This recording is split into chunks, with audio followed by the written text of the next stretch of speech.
સ્વરૂપનિષ્ઠા અને ધર્મનિષ્ઠાનું.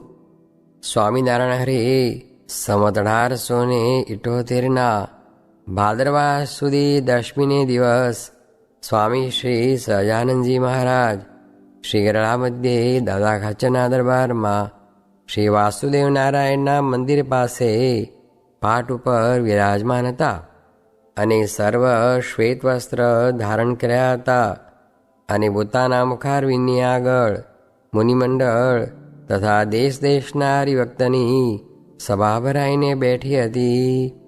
પછી મુક્તાનંદ સ્વામીએ પ્રશ્ન પૂછ્યો, જે એક તો અર્જુનની પેઠે જે સ્વરૂપનિષ્ઠા અને બીજી યુધિષ્ઠિર રાજાની પેઠે જે ધર્મનિષ્ઠા, એ બે નિષ્ઠા છે.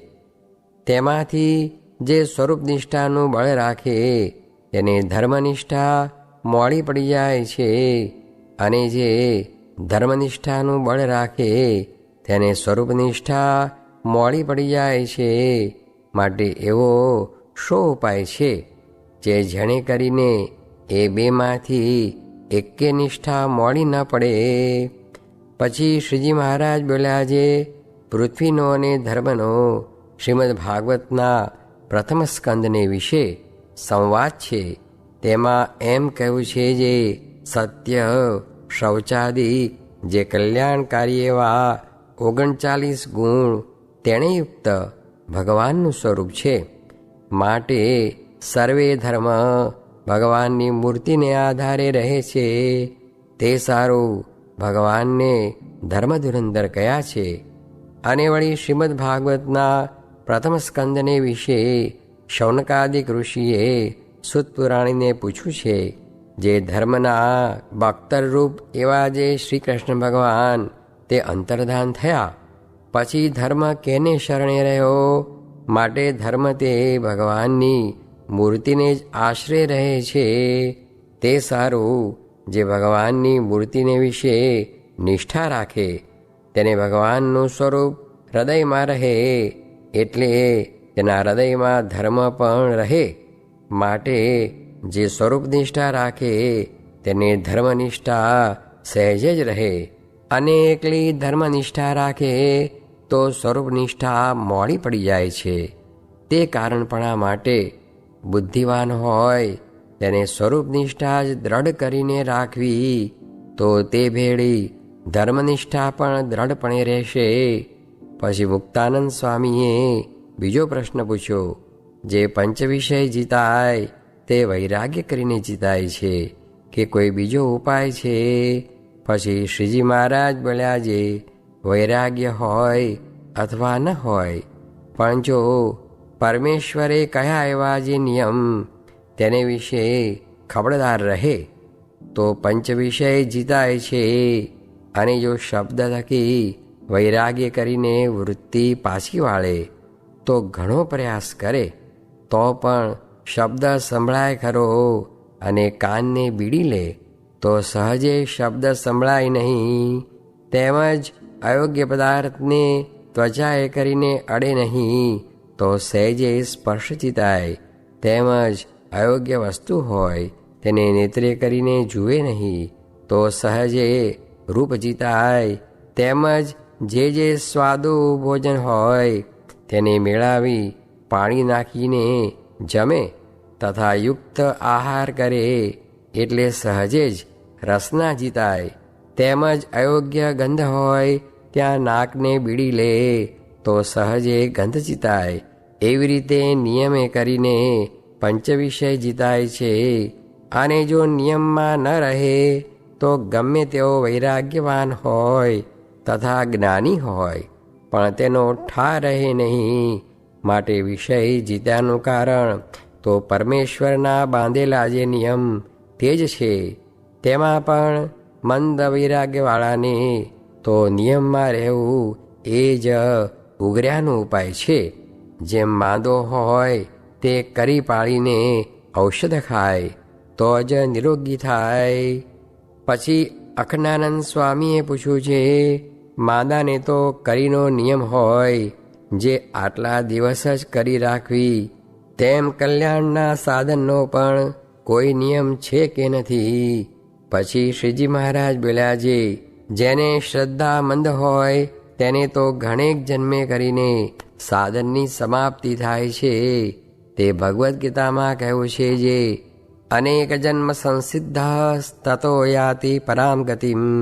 એ શ્લોકમાં એમ કહ્યું છે, જે અનેક જન્મે કરીને સંસિદ્ધ થયો જે યોગી, તે જે તે પરમપદને પામે છે. એ મંદ શ્રદ્ધાવાળાનો પક્ષ છે.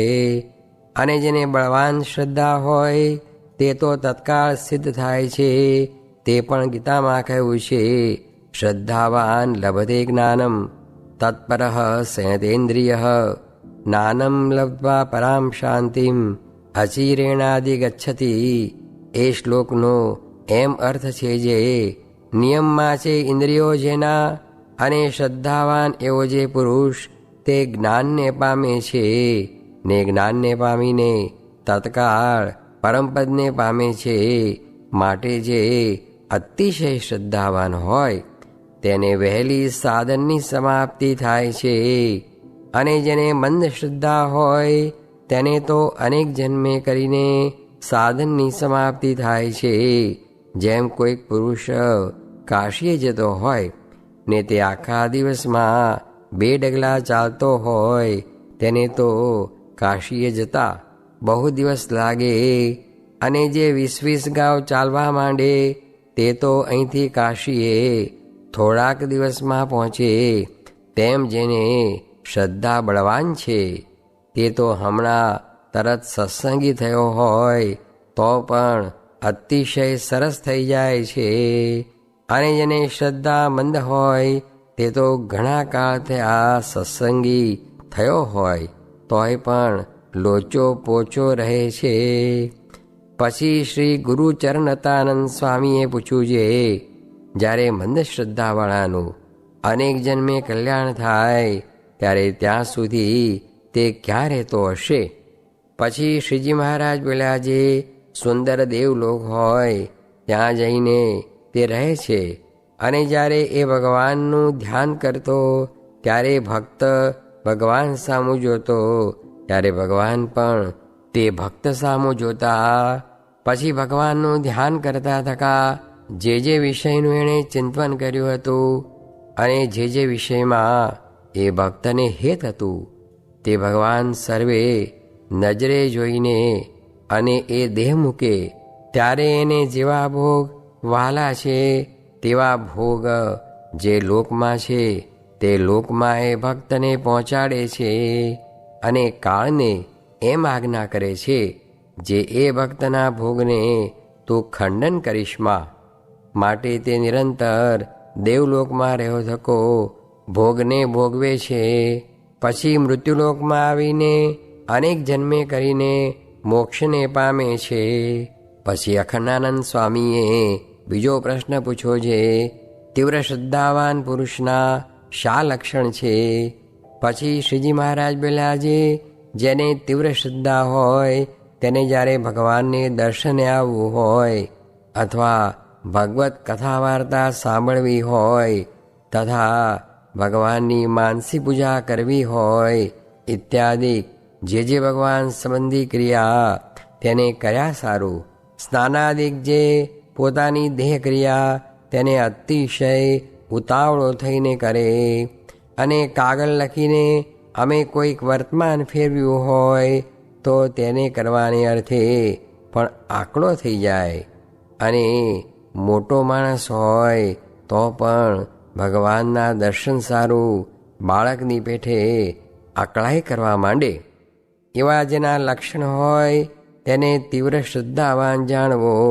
અને જે એવી શ્રદ્ધાવાળો હોય તે સર્વે ઇન્દ્રિયોને પણ તત્કાળ વશ કરે છે. અને જેને ભગવાનના માર્ગમાં મંદ શ્રદ્ધા હોય તેના ઇન્દ્રિયો વિષય સન્મુખ અતિ તીક્ષ્ણપણે યુક્ત હોય તે ગમે તેટલો સંતાડવા જાય પણ સૌને જણાઈ જાય છે આની ઇન્દ્રિયોના વિષય સન્મુખ તીક્ષ્ણ વેગ છે. અને ઇન્દ્રિયોનું રૂપ તો વાયુના વેગ જેવું છે. જેમ વાયુ દેખાય નહીં પણ વૃક્ષને હલાવે તેણે કરીને જણાય છે જે વાયુ વાય છે. તેમ ઇન્દ્રિયોની વૃત્તિઓ દેખાતી નથી, પણ વિષય સન્મુખ દોડે તે સૌને જણાય છે. અને જો કપટે કરીને ઢાંકવા જાય તો કપટી જાણીને તેનો સૌને અતિશય અવગુણ આવે છે. માટે જેના ઇન્દ્રિયોમાં વિષય ભોગવ્યાની તીક્ષ્ણતા હોય તે કોઈ પ્રકારે છાની રહે નહીં. પછી મુક્તાનંદ સ્વામીએ પૂછ્યું, જે વિષય સન્મુખ ઇન્દ્રિયોની જે તીક્ષ્ણતા તેને ટાળ્યાનો શો ઉપાય છે?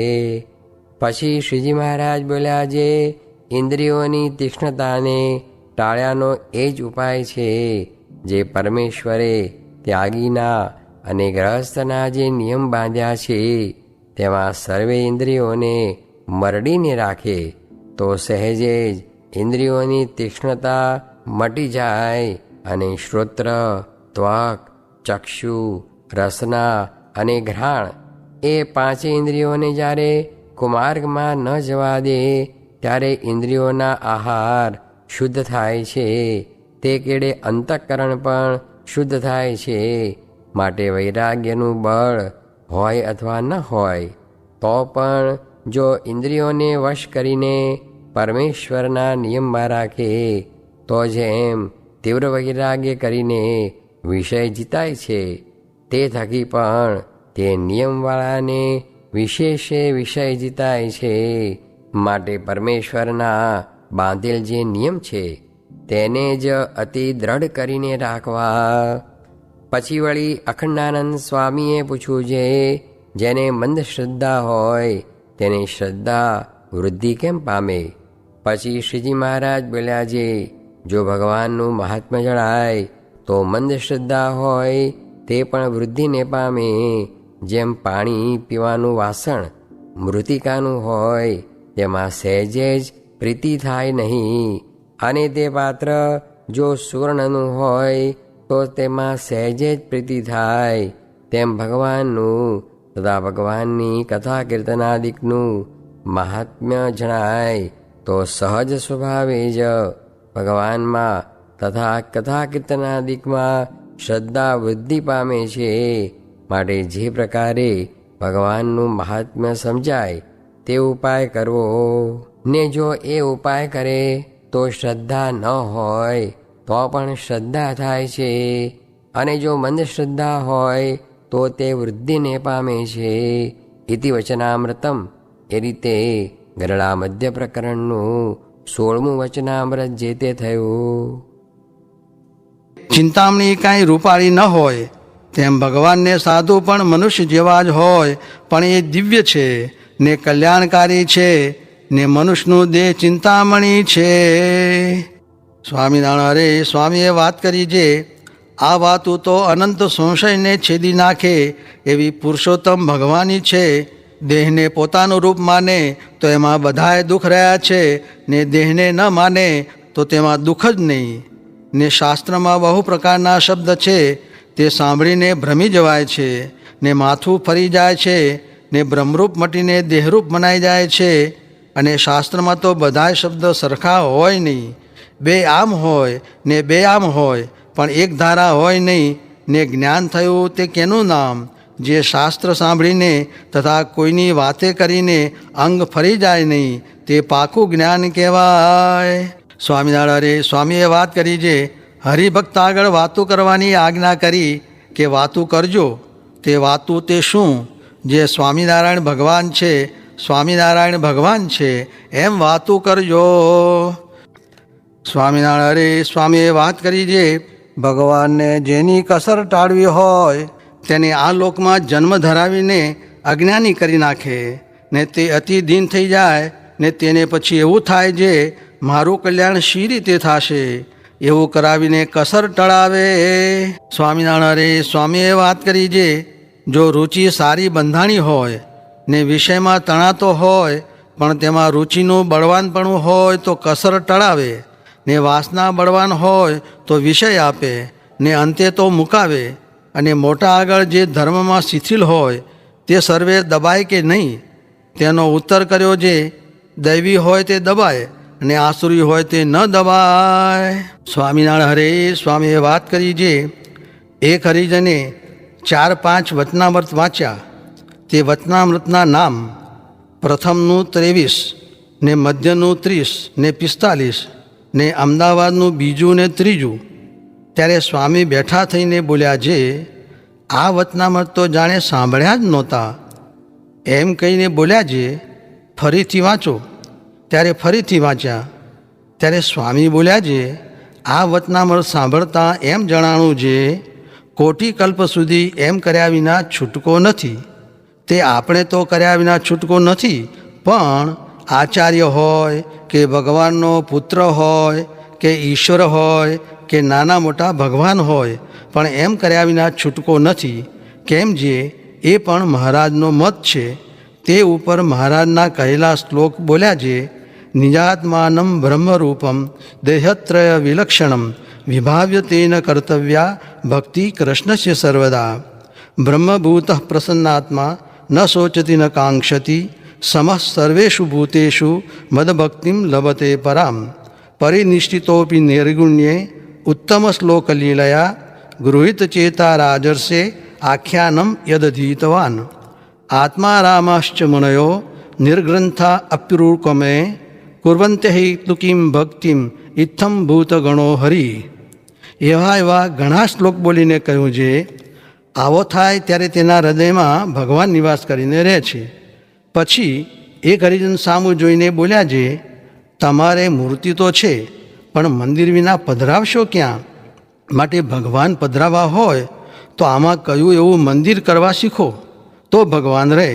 એમ કહીને બોલ્યા, જે આ મંદિર સારું મૂર્તિઓ લેવા ગયા. ત્યારે સલાટે કહ્યું, જે કેવી મૂર્તિઓ કાઢી આપું? ત્યારે સાધુએ કહ્યું, આ નકશા પ્રમાણે કાઢી આપો. ત્યારે તે સલાટે કહ્યું, જે લાખો રૂપિયાનું મંદિર હોય ત્યારે એવી મૂર્તિઓ શોભે. પછી સાધુએ કહ્યું, જે મંદિર પ્રમાણે જ મૂર્તિઓ લેવા આવ્યા છીએ. ત્યારે કહે, જે તો કાઢી આપો. પછી સલાટે મૂર્તિઓ કાઢી આપ્યું. તેમ આપણે બ્રહ્મરૂપ થયા વિના પુરુષોત્તમને પધરાવશું ક્યાં? માટે પુરુષોત્તમ પધરાવવા હોય તો બ્રહ્મરૂપ થાવું. એમ કહીને ઉઠ્યા. પછી એક હરિજનનું કાંડું ઝાલીને ચાલ્યા. પછી તેને કહ્યું, જે ખબરદાર સંકલ્પ કર્યા છે તો. ત્યારે તે ભક્તના સંકલ્પ બંધ થઈ ગયા. પછી તેને કહ્યું, જે આમ નિરંતર રહેવાય તો સંશય ગ્રંથિ, કર્મ ગ્રંથિ, ઈચ્છા ગ્રંથિ, મમત્વ ગ્રંથિ અને અહં ગ્રંથિ આદિ અનેક પ્રકારની ગ્રંથિઓ નાશ પામી જાય છે ને નિરંતર ભગવાનમાં રહેવાય છે. સ્વામિનારાયણ હરે. સ્વામીએ વાત કરી, જે 2 વર્ષ વગર વરસાદે દાણા પૂરા કર્યા ને મેઘ વરસે એમ નથી, પણ સત્સંગીને અર્થે વરસાવીએ છીએ. સ્વામિનારાયણ હરે. સ્વામીએ વાત કરી, જે આપણને ભગવાન તથા સાધુ મળ્યા છે ને ઓળખાણા છે, તેથી કાંઈ કરવું રહ્યું નથી, પણ શાંતિ થતી નથી. તેનું કારણ એ છે, જે વિષયમાં રાગ છે, જે મનનું ધાર્યું કરવું તથા આજ્ઞા લોપાય તથા અજ્ઞાન એ ત્રણે કરીને શાંતિ થતી નથી. સ્વામિનારાયણ હરે. સ્વામીએ વાત કરી, જે જેમ છે તેમ કહીએ તો તરત મનાય નહીં, માટે મનને વળગાડી મૂકવું એટલે ધીરે ધીરે બળ પામશે તેમ સમજાશે. સ્વામિનારાયણ હરે. સ્વામીએ વાત કરી, જે એકવાર વડતાલમાં આચાર્ય 2 ભેગા થયા. ત્યારે પુરુષોત્તમપણાનો વિવાદ થયો. ત્યારે સ્વામી કહે, મેં કહ્યું, જે ખજીનો કેને દેખાડ્યો છે? ઘણું બીજા સાથે હેત હોય તેને પણ દેખાડ્યો છે? નથી દેખાડ્યો. અને અમને તો સ્વામિનારાયણે કાનમાં મંત્ર મૂક્યો છે, જે અમે તો સર્વોપરી ભગવાન છીએ, માટે તેને બીજા અવતાર જેવા કેમ કહીએ? પછી તો રાજી થઈને ઉઠી નીકળ્યા.